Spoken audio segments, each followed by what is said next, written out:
Hello दोस्तों, राम राम। दोस्तों, मैंने आपके साथ थंबनेल में धोखा किया और ये फिल्म रिव्यू है कॉकटेल 2 फिल्म का।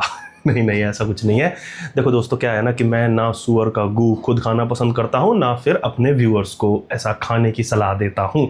तो आप थंबनेल देख करके, वीडियो का टाइटल देख करके समझ गए होंगे कि एक फिल्म आई है हाल ही में, द फ्यूरियस। उसके बारे में ये वीडियो है। बहुत से लोगों ने इसका ट्रेलर देखा होगा, बहुत से लोगों ने नहीं भी देखा होगा। छोटा सा ट्रेलर है, टीजर है, 2 मिनट का मेरे ख्याल से। वो देखिएगा। कुछ लोगों ने इसके बारे में सुन भी लिया होगा, क्योंकि भले ही फिल्म अंडररेटेड है लेकिन इसकी बहुत बात हो रही है। क्यों बात हो रही है? कि इसे साल की, डेकेड की सबसे तगड़ी एक्शन फिल्म कहा जा रहा है। उस फिल्म का रिव्यू करने का थोड़ा सा प्रयास करूंगा और सेंसर बोर्ड के बारे में भी थोड़ी सी बात करेंगे इस वीडियो में। थोड़ा सा मैं भरा सा हुआ हूँ, रेंट करने का मेरा मन है। रेंट नहीं करूंगा, लेकिन हाँ, सेंसर बोर्ड जो इलॉजिकल चीजें कर रहा है, ना केवल हॉलीवुड फिल्मों में, इंडिया की फिल्मों में, मतलब धुरंधर के साथ इन्होंने क्या किया था, उसके बाद उसका अनकट वर्जन आया, इस पर थोड़ी बहुत बात करेंगे। तो अगर आप इस चैनल पे पहली बार आए हैं तो कृपया करके चैनल सब्सक्राइब कर दीजिएगा और बेल आइकन दबा दीजिएगा, ताकि जो भी मैं नई वीडियो बनाऊं आपके पास नोटिफिकेशन पहुंच जाए। इसके साथ ही अगर वीडियो ये वाली पसंद आए तो लाइक करें और अपने फिल्मी प्रेमी दोस्तों के साथ इसको शेयर जरूर करें। तो जैसा कि फिल्म का नाम है द फ्यूरियस और डायरेक्टर का नाम है केंजी तानीगाकी। सबके नाम थोड़े से अजीब अजीब से हैं, तो आप मेरी प्रोनाउंसिएशन थोड़ी सी समझ जाइएगा। फिल्म हांगकांग बेस्ड है, पहले वहां पर रिलीज हो चुकी थी, लेकिन अमेरिकन फिल्म भी है, टेक्निकली इंग्लिश फिल्म में बोली गई है। स्टोरी बिना स्पॉइलर के बताऊंगा, जैसा कि आप जानते हैं इस चैनल पर बिना स्पॉइलर के रिव्यू की बात होती है। स्टोरी कहीं साउथ ईस्ट एशिया की कही गई है, मेंशन नहीं किया गया है कि एग्जैक्टली कहां की बात हो रही है, क्योंकि हांगकांग का वही थोड़ा सा जियोपॉलिटिकल टेंशन चलता रहता है, शायद उस वजह से। कहानी में जो हमारा मेन कैरेक्टर है वो गूंगा है, ही इज म्यूट, और उसकी बेटी किडनैप हो जाती है। ये सब चीजें ट्रेलर में है, मैं उतना ही बताऊंगा जितना ट्रेलर में मेंशन है। और वो अपनी बेटी की तलाश के सफर पे निकलता है, जिसके बीच में उसको एक खोजी जर्नलिस्ट मिलता है। दोनों साथ मिलकर जब तलाश करने लगते हैं, चीजें ढूंढने वालने लगते हैं, तो उन्हें पता चलता है कि भैया यहाँ तो बच्चों की इलीगल ट्रैफिकिंग चल रही है और पूरा रैकेट चल रहा है, जिसमें छोटे से शुरू होकर के बहुत बड़े बड़े लोग हैं, पूरा एम्पायर सा खड़ा है। और उसके बाद शुरू होता है असली एक्शन का रोलर कोस्टर। फर्स्ट हाफ में अगर आप मुझसे पूछो तो 80% के आसपास एक्शन है, बाकी 20% नॉर्मल डायलॉग्स या कहानी जो भी चलती है। सेकंड हाफ में हमारी वही कहानी आगे बढ़ती है और लगभग शुरुआत में ही हमें पता चल जाता है कि बेटी मिलती है या नहीं मिलती, और उसके बाद आगे क्या होता है, रिवेंज किस तरह लिया जाता है। कहानी में थोड़े से नए पात्र भी जुड़ते हैं और अल्टीमेट चीज क्लाइमैक्स। भाई बहुत ही शानदार फिल्म का क्लाइमैक्स है। यही पूरी कहानी है। कहानी अगर आप मुझसे पूछो तो बहुत कुछ ऐसी तगड़ी नहीं है कि कुछ ऐसा नया हो जो कभी सुना नहीं हुआ हो। अगर टोनी जा की फिल्म एक आई थी, टॉम यूंग बूम करके, बहुत पहले आई थी, उसमें ये चीज हाथी के साथ हुई थी कि उस हाथियों के दांतों की तस्करी के लिए जो पूरा रैकेट चलता है, उनका हाथी किडनैप हो जाता है, फिर वो अपनी कम्युनिटी का वो लड़का हाथी की खोज में निकलता है और पूरा जो एक्शन ड्रामा सीक्वेंस जो चलता है, उसी तरीके की फिल्म है। यहाँ पे बस हमारे मेन पात्र की बेटी है, वही हार्डकोर एक्शन, और बीच बीच में कैरेक्टर्स की जो ऑरा फार्मिंग होती है, जो मूवमेंट्स होते हैं, वो आपको बोर नहीं होने देंगे। आपको ऐसा नहीं लगेगा कि यार ऐसी कोई तगड़ी कहानी तो है नहीं, कोई डायलॉग बाजी तो है नहीं। आप तब भी बोर नहीं होगे, एक्शन आपको बांधे रखेगा। एक्टिंग की बात करूं तो यांग इन यो सबसे पहले रेनी के रोल में है, जो कि हमारी छोटी बच्ची बनी है। बहुत बढ़िया उनका रोल था। स्क्रिप्ट में लिखा हुआ तो एक हैप्पी प्लस स्ट्रॉन्ग किड की भूमिका उनको निभानी थी, जो कि उन्होंने पूरे ऑनेस्टली निभाई है। अच्छी लगी है अपने रोल में, और बच्ची के रोल में उनका जितना बनता था उन्होंने भी अपने लेवल पे एक्शन किया है, तो बढ़िया लगी है वो अपने रोल में। दूसरा हमारा मेन पात्र मोत से, जो वैंग के रोल में है, पिता के रोल में। इनके डायलॉग्स नहीं है क्योंकि इन्होंने एक गूंगे का पात्र निभाया है, उसके बाद भी बेहद एक्सप्रेसिव लगे हैं। इमोशनल एंगल जो स्क्रिप्ट में था वो उस कैरेक्टर ने भी बहुत बढ़िया पकड़ा है। इमोशन उस लेवल का है कि उसकी आंखों में आपको बाप का वो पेन दिखेगा, वो पीड़ा दिखेगी, जिससे आप कनेक्ट करने में पूरी तरह सक्षम रहोगे। जबकि हमारा पात्र मुंह से एक भी डायलॉग नहीं बोल रहा है। बाकी एक्शन जो किया है वो तो मैं शब्दों में बयान ही नहीं कर सकता, आप वो स्क्रीन पर ही देख करके अनुभव करें। बहुत बढ़िया आर्टिस्ट लगा मुझे, मैं पहली बार देख रहा था एंड आई एम इम्प्रेस्ड। दूसरा हमारा कैरेक्टर जो तस्लीम, जो नवीन के रूप में दिखे हैं, जो कि साथी जर्नलिस्ट बने हैं, खोजी जर्नलिस्ट आप कुछ भी कह सकते हैं, उन्होंने भी ठीक ठाक एक्शन किया। ऐसा नहीं है वो केवल जर्नलिस्ट था और पढ़ाई लिखाई कागज पत्तर तक सीमित था, ना, वो कैरेक्टर भी हमारा तगड़ा एक्शन करता हुआ दिखा है, जिसको देख करके भी आपको मजा आएगा। जोई इवानागा ये पाकलुंग की भूमिका में है, जो कि हमारा मेन एंटागनिस्ट है। और एक सीन जब इसका इंट्रोडक्शन भी होता है एक एंटागनिस्ट के रूप में, बहुत ही अलग लेवल का ब्रूटल है भाई। स्क्रीन टाइम भले ही उसका कम हो, लेकिन जितना भी है वो पात्र अपने आप से घिन करने के लिए आपको पूरा मौका देगा फिल्म में, डायलॉग्स के माध्यम से भी और अपने एक्शंस के माध्यम से भी। अगला कैरेक्टर हमारा ब्रायन ली, वो हो के रूप में है। वैसे तो ये एक तरीके के साइड नेगेटिव कैरेक्टर हैं कि हाँ एंटागोनिस्ट ही है बट मेन एंटागोनिस्ट नहीं है, साइड है। लेकिन स्क्रीन पे जब जब ये बंदा आएगा ये आपको मेन विलन वाली वाइब देने वाला है। एक खलनायक प्रो मैक्स लगा है, मैं स्क्रीन पे लगा दूंगा फोटो एक दो, वो देख करके भी आप समझ जाओगे किस तरीके का बंदा रहा होगा। और ये बंदा जब मार्शल आर्ट करेगा, एक्शन सीक्वेंस करेगा तो देखने में कैसा लगेगा इसका आप अंदाजा लगा सकते हैं। बाकी थोड़े बहुत और साइड कैरेक्टर्स हैं सपोर्टिंग रोल में, ठीक ठाक ही लगे हैं। उनका स्क्रीन टाइम ज़्यादा कुछ खास नहीं था, पुलिस की भूमिका में है एक महिला, जितना भी स्क्रीन टाइम था वो उन्होंने ऑनेस्टली निभाया है। टेक्निकलिटीज़ की बात करूँ तो सिनेमेटोग्राफी, ये आप जानते हैं कि एक्शन में सबसे बड़ी चीज़ यदि कोई होती है तो वो सिनेमेटोग्राफी होती है। लेकिन ऐसी कोई स्पेशल सिनेमेटोग्राफी की टेक्निक्स बहुत तगड़ी नहीं यूज़ हुई है यहाँ पे। कुछ लो एंगल शॉट्स हैं और कुछ शॉट्स वगैरह अच्छे हैं शहर के जो लिए गए हैं, लाइट का यूज़ भी बहुत अच्छा है। बाकी जो हार्ड कोर एक्शन है उसमें एक्शन डायरेक्टर की पूरी तारीफ करनी पड़ेगी। बहुत ही ब्रूटल, बहुत ही तगड़ा और विजुअली देखने में बहुत धमाकेदार टाइप एक्शन लगता है। यदि आप टोनी जा के फैन रहे हो, बचपन में ही कहना चाहिए वैसे तो, अगर आपने ओंग बाग टाइप की मूवीज देखी हैं तो ये फिल्म आपके लिए हीरा होने वाली है भाई, ये मिस आप मत करना। एक्शन जो है वो मल्टी कैम में शूट हुआ है, ऐसा नहीं है कि सिंगल कैमरा है फिर सिंगल टेक लंबे लंबे हैं, ऐसा कुछ नहीं है। थोड़े बहुत हैं वो भी ठीक लगे हैं और मल्टी कैम वाला शूट भी ठीक लगा है। छोटी पतली जगहों पे जो फाइट सीक्वेंसेस हैं, स्टेयर केस पे, ऐसी जगहों पे वो बहुत बढ़िया शूट किए गए हैं। एक दो रेफरेंसेस पुरानी लेजेंडरी फिल्म्स के वो हैं ही, वो तो कोई भी ऐसी फिल्म होती है उसमें ओल्ड बॉय फिल्म का रेफरेंस होता ही है, उसे हम ट्रिब्यूट की तरह कह लें, किसी भी तरह कह लें। यहाँ पे भी जो हैमर है, हथौड़ा है, वो आपको ट्रेलर में भी दिखेगा और पिक्चर में भी उसका अच्छा खासा यूज है, जो कि एक तरीके से ट्रिब्यूट सा ही मैं मान रहा हूँ ओल्ड बॉय फिल्म को दिया गया है। बैकग्राउंड म्यूजिक भाई बहुत ही अल्टीमेट है। एक तो बहुत अलग अलग सिचुएशन पे बहुत अलग अलग तरह का बीजीएम बजा है।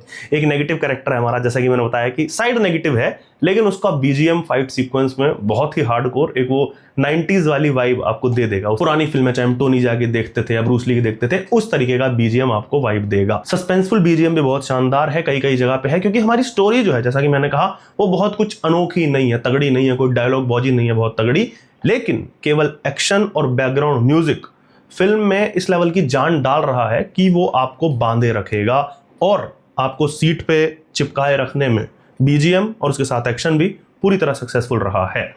एडिटिंग की मैं बात करूं तो 1 घंटा 54 मिनट की फिल्म है और मैं कहूंगा भाई परफेक्ट एडिटिंग है, एकदम प्रिसाइज कटी हुई फिल्म है, ना छोटी लगती है ना बड़ी लगती है, सीधी सीधी है। कोई ऐसा टाइमलाइन में ग्लिच नहीं है कि आगे पीछे कुछ चल रहा है, कुछ नहीं है, जंप सम्स कट्स कुछ नहीं है। एडिट इसलिए भी मैं कह रहा हूं कि बहुत बढ़िया की गई है कि आप कहीं भी बोर नहीं होगे। मतलब फर्स्ट हाफ कब खत्म हो गया था मुझे बैठे बैठे पता नहीं चला। 1 घंटा 54 मिनट की है, लगभग 1 घंटे पे आपका फर्स्ट हाफ खत्म होना चाहिए। वैसे तो होता नहीं है ऐसी फिल्मों में, बट हमारे भारत में चलता है इंटरवल, कब आपका फर्स्ट हाफ खत्म हो जाएगा आपको पता भी नहीं चलेगा और आगे की यानी कि सेकंड हाफ फिल्म भी ऐसे ही चलेगी। पॉजिटिव नेगेटिव्स की अगर मैं बात कर लूं तो नेगेटिव सबसे बड़ा यही है कि कोई कहानी अगर आप ढूंढ रहे हो कि स्टोरी में डेप्थ हो, पात्रों में डेप्थ हो, वो आप एक्सपेक्ट मत करिएगा। हार्ड कोर एक्शन फिल्म है, स्टोरी एकदम बेसिक है, एक लाइन में क्लियर हो जाने वाली स्टोरी है। जैसा कि मैंने ट्रेलर में बताया, एक बाप है, उसकी बेटी किडनैप हो गई और फिर वो सफर पर निकला है उसे ढूंढने के, जो उसे मिलता है वही आपकी पूरी फिल्म है और उसके बीच में सब कुछ एक्शन है। पॉजिटिव सबसे बड़ा इस फिल्म का है भाई इस फिल्म का क्लाइमैक्स। इस फिल्म का क्लाइमैक्स इस फिल्म की जान है। मान लीजिए कि फिल्म एक बार खत्म होकर के दोबारा से खत्म हो रही है और वो जो दूसरा क्लाइमैक्स है वो एक्शन लवर्स के लिए एकदम ड्रीम कम ट्रू टाइप का सीक्वेंस है। 4 लोग ब्रूटल एक्शन में इन्वॉल्व होते हैं जिनको फिर एक 5वां भी ज्वाइन करता है और लगभग 15 मिनट के आसपास का होगा, 15 मिनट से ज्यादा ही होगा, ब्रूटल हार्डकोर एक्शन। और ये इस फिल्म का बेस्ट पार्ट होगा क्लाइमैक्स। ये तो हुई इस पूरे फिल्म की बात और रिव्यू आप समझ गए होंगे किस तरीके की फिल्म है। एक्शन लवर अगर आप हैं, टोनी जा की फिल्में आप देखते आए हैं या फिर इवन जॉन विक जैसी, नोबडी जैसी फिल्में आपने एंजॉय की हैं, तो ये आप मिस नहीं कर सकते। अब आता हूँ सेकंड पार्ट ऑफ वीडियो पे, सेंसर बोर्ड की थोड़ी सी बात कर लेते हैं। सीबीएफसी का आप रेंट कह लो, वैसे रेंट तो नहीं है। इस फिल्म को लेकर के बात हुई थी कि काफ़ी कट्स इस फिल्म में लगे हैं। ए सर्टिफाइड फिल्म है, फिर भी सेंसर बोर्ड ने खूब इट्स में कट्स लगाए हैं।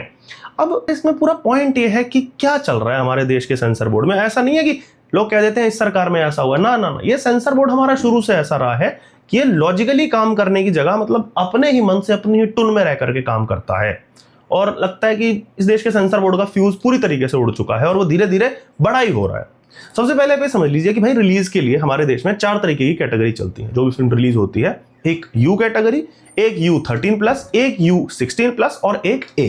U जो कि बहुत कम होती हैं, लगभग बच्चों वाली फिल्में जो होती हैं, कार्टून वाली जितनी भी, और जैसे अभी जैकी श्रॉफ की फिल्म आई थी ग्रैंडफादर सुपर हीरो करके कुछ नाम था, इस तरीके की फिल्में U कैटेगरी होती। उसके बाद आती हैं UA13+, जो कि नाम से ही पता लग रहा है 13 की उम्र से ज्यादा वाले बच्चे ही जा सकते हैं, 13 से छोटे नहीं जा सकते।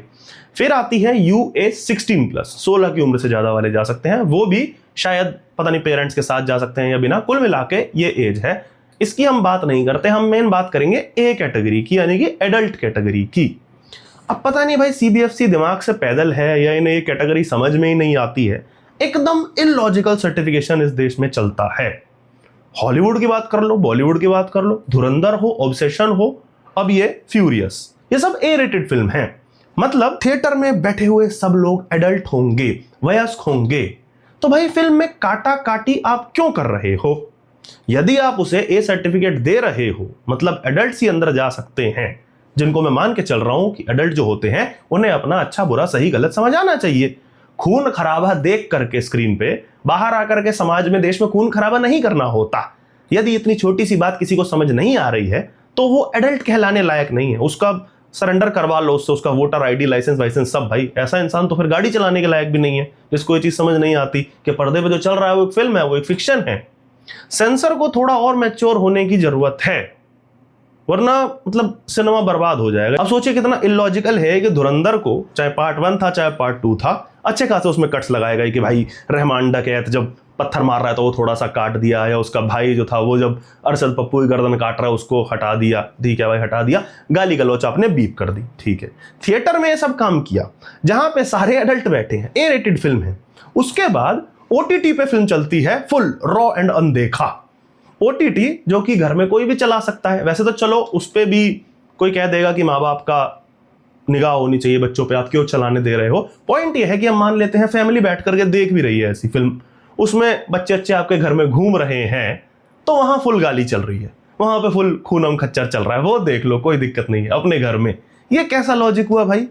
अगर तुमने सेंसर किया है उसे थिएटर में, फिर उसे OTT पे भी सेंसर कर दो।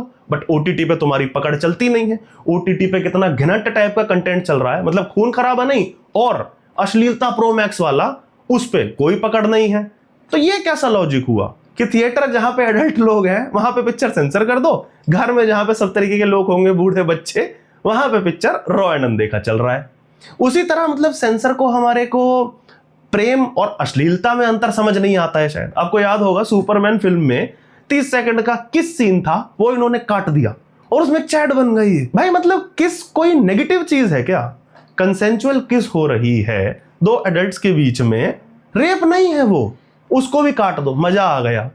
प्रेम में तुम अश्लीलता ढूंढ ले रहे हो। और OTT पे क्या चल रहा है? OTT पे फुल ऑन नंगापन चल रहा है। ये स्प्लिट्सविला टाइप के शो मैंने तो देखे नहीं, क्लिप्स दिखती हैं इनकी ट्विटर पे कि मतलब ये किस है, इसको तो सेंसर कर देते हैं, नहीं बच्चे ये ना देखें, बच्चे घर में ये देख लें। क्या दो अधनंगे लड़के लड़की एक दूसरे का बदन चाट रहे हैं चॉकलेट लगा करके, उस पे कोई सेंसरशिप नहीं है, ना सरकार की ना CBFC की।